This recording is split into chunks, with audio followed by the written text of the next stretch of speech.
Pili po natin ngayon si Franklin Yee, isa sa mga pambato natin sa duathlon pagdating niya sa World Games. Franklin, una sa lahat, kamusta na po kayo right now para dito sa ating event na gagawin po ng World Games? Nabagit niya kanina sa interview ni Mary Jane, nagtitraining kayo sa New Clark City at tapos na yung hard training, pero how's the progress right now? So I felt good. Body's responding well from the training. So hopefully we can give a nice performance for 3 weeks from now. And given nga yung hard training na inyong sinanay nga, how's the progress right now? Sabihin natin, how's the progress right now ng inyong hard training ngayon?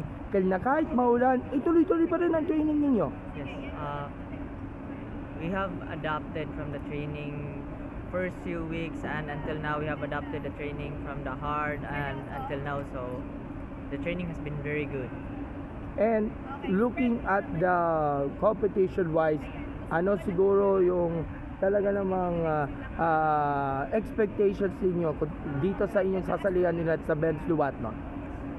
So it's my first time racing in World Games, so I'm just here, maybe just a good performance, like compared to Bahrain. Hopefully we can give a better time compared to the last 6 months, just like that. By the way, aside from you and si Mary Joy, who are the other members na rin ng team? Maybe we could mention na po.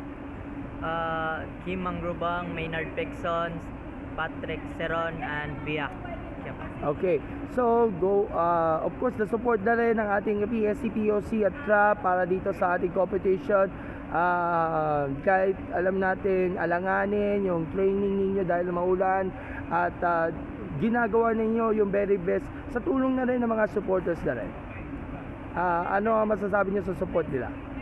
So we have been very thankful for the camp, because without this camp we can't cooperate, we don't have the teamwork for World Games. So we're just very thankful for your support.